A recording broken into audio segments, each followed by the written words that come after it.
Alright guys, physics in minutes. I'm no physicist or engineer, and I imagine you're not either. However, this book, Physics in Minutes by Giles Sparrow, I would highly recommend because, well, it's easy to read. They break very complicated topics and categories into, well, layman language for you and I to understand.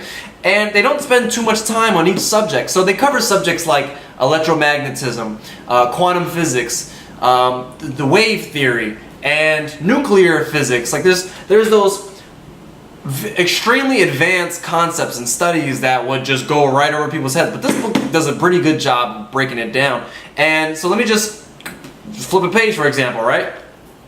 You've got, wow, Brownian motion. Brownian motion. Not even sure how to really enunciate that. But it breaks it down to one picture and one page, right? Next one. Integrated circuits. This is interesting if you're interested in engineering. Integrated circuits. One page, one picture. And it's very, very, very just easy to understand. And it's not like, you know, you can read 5 pages a day, because it's not like you're just sitting there to digest it. You read one page and you're like, oh, that's pretty interesting. And you get the general concept of one of the concepts they're trying to come across. For example, they have Einstein's equation in here. I believe they have a few Isaac Newton's equations in here. They talk about radiation, and I want to just drive the point home and explain why this book is a very good book. Perfect example. They talk about a microscope.